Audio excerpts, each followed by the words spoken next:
Kentucky saying its final goodbyes to former Governor John Y. Brown, Jr. At a private service today at the Capitol, loved ones remembered the moments that made Brown's life one well lived. Bodie Brooks joins us from Lexington Cemetery with more on the remembrance. Bodie. Yeah, Marvin and Imani, former Governor Brown's body is being interred here at the Lexington Cemetery in the same city that he was born in and later died. In a moving service at the state capitol, friends and family honored, laughed, and cried over Kentucky's 55th governor.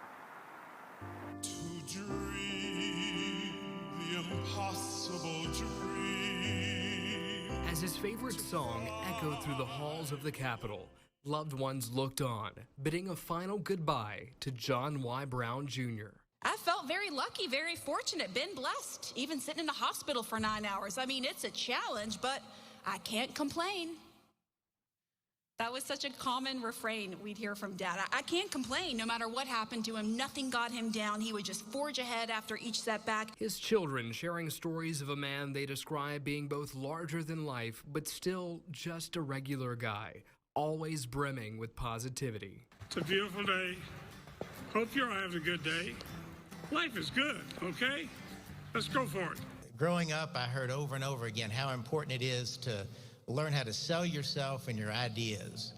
And to the end of his life, he carried in his wallet a copy of the check of his first paycheck from Encyclopedia Britannica, where he learned how to sell door to door. From the inspirational moments that defined what made his career to the more intimate and often humorous stories that made John Y's character so colorful. My mom called me and said, "Is everything okay with your dad? He left right after this dinner he set up started." And I said, "I don't know, I'll call him." So I called my dad and he said, "Oh yeah, I got there and they were all so old and boring. I just couldn't take it. I had to get out of there." But for every laugh was also a tear, a reminder of what makes saying goodbye so hard.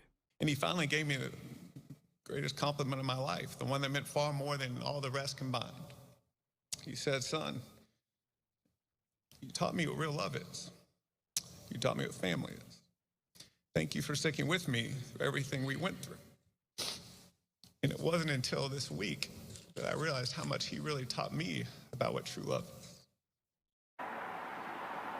And you heard countless stories like that all throughout the service, including some from Brown's final days. His children said that he never lost that joyful spirit, and even after he lost the ability to speak, he wrote down that this was still the happiest he had ever been, and that he meant it. Live in Lexington, I'm Bodie Brooks, Fox 56 News.